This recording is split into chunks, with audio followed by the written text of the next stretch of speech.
No final do século XVIII, a Europa parecia governada por estruturas eternas.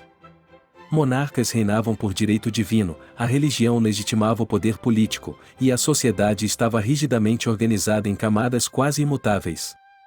Na França, uma das maiores potências do continente, essa ordem parecia sólida.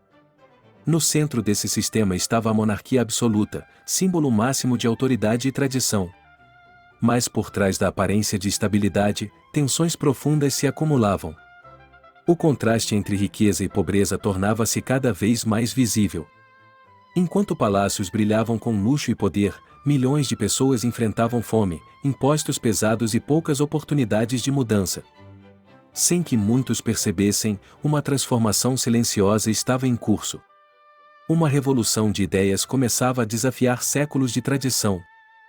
Antes que a revolução explodisse nas ruas, ela começou nas páginas de livros e nos debates entre filósofos. Durante o século XVIII, um movimento intelectual profundamente transformador tomou forma na Europa. Esse movimento ficou conhecido como Iluminismo. Seus pensadores acreditavam que a razão humana poderia iluminar os problemas da sociedade, substituindo o poder da tradição, da superstição e da autoridade absoluta. Essas ideias começaram a questionar fundamentos antigos, o direito divino dos reis, os privilégios da nobreza e a desigualdade institucionalizada. Entre os pensadores mais influentes estavam nomes que moldariam o pensamento político moderno: John Locke, Montesquieu, Voltaire e Jean-Jacques Rousseau. Esses pensadores defendiam princípios que pareciam radicais para a sua época, que o poder político deveria vir do povo, que todos os cidadãos deveriam ser iguais perante a lei e que governos deveriam existir para proteger os direitos naturais do indivíduo. No final do século XVIII, a França enfrentava uma crise profunda. Décadas de guerras e gastos da monarquia haviam deixado o Estado praticamente falido. O apoio francês à independência das colônias americanas havia ampliado ainda mais a dívida nacional. Enquanto isso, colheitas ruins provocavam escassez de alimentos e aumento no preço do pão, o alimento básico da população. A estrutura social da França tornava a situação ainda mais injusta. O clero e a nobreza desfrutavam de privilégios e pagavam poucos impostos. Mas era o povo, o chamado Terceiro Estado, que sustentava praticamente todo o peso financeiro do reino. Em 1789, pressionado pela crise crescente, o rei Luís XVI tomou uma decisão histórica de convocar os Estados Gerais. Mas o sistema de votação favorecia a elite. Cada estado possuía apenas um voto, permitindo que clero e nobreza sempre superassem o Terceiro Estado.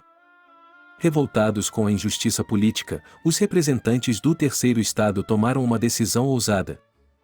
Eles juraram permanecer unidos até que uma constituição fosse criada para a França. Enquanto líderes políticos debatiam, a tensão nas ruas de Paris chegava ao limite. A queda da Bastilha em 14 de julho de 1789 tornou-se o símbolo do colapso do absolutismo. Poucos meses depois, um documento revolucionário redefiniria o conceito de cidadania. O texto afirmava princípios universais, liberdade, igualdade perante a lei e soberania popular. Mas a Revolução também mergulhou em um período de extrema radicalização. A Revolução Francesa transformou profundamente a política mundial. Das ruas turbulentas de 1789 surgiram ideias que redefiniram o significado de liberdade, cidadania e direitos humanos. Ideias que continuam a moldar o mundo até hoje. No final do século XVIII, a França estava exausta. Após anos de revolução, execuções, guerras e instabilidade política, o governo conhecido como Diretório enfrentava a corrupção, crise econômica e perda de apoio popular. A promessa de liberdade e igualdade parecia distante, e muitos franceses desejavam algo que a Revolução ainda não havia conseguido oferecer: estabilidade. Nesse cenário de incerteza surge uma figura que mudaria a história da França e da Europa, de Napoleão Bonaparte. Nascido em 1769 na ilha da Córcega, Napoleão era um jovem oficial de artilharia que ascendeu rapidamente durante as guerras revolucionárias. Seu talento militar e suas vitórias espetaculares, especialmente na campanha da Itália, transformaram-no em um herói nacional. Para muitos franceses, ele representava ordem, eficiência e glória. Em 1799, a situação política da França havia se deteriorado profundamente. Alguns líderes políticos acreditavam que apenas uma mudança radical poderia salvar a República. Entre eles estava Emmanuel Sieyès, um influente membro do diretório. Ele via em Napoleão o homem capaz de executar um golpe de Estado que derrubaria o governo existente. Assim começou a conspiração que culminaria no chamado golpe de 18 de Brumário, data do calendário revolucionário que corresponde a 9 de novembro de 1799. No dia 18 de Brumário, Napoleão colocou o plano em ação. Sob o pretexto de proteger o governo de uma suposta conspiração, o parlamento foi transferido para o Palácio de Saint-Cloud, nos arredores de Paris. Mas o golpe quase fracassou. Quando Napoleão entrou na Assembleia para justificar suas ações, muitos deputados reagiram com fúria. Por alguns momentos, parecia que o general poderia ser preso. Com o parlamento dissolvido, Napoleão e seus aliados estabeleceram um novo governo chamado Consulado. Na prática, Napoleão tornou-se o governante mais poderoso da França.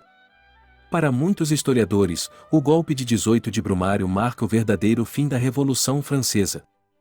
A era das Assembleias Revolucionárias havia terminado, e uma nova fase começava, uma fase que levaria Napoleão, poucos anos depois, ao título de imperador. E aí? Você gostou? Se gostou, curta e compartilhe. Se inscreva no canal. Bons estudos! Até a próxima!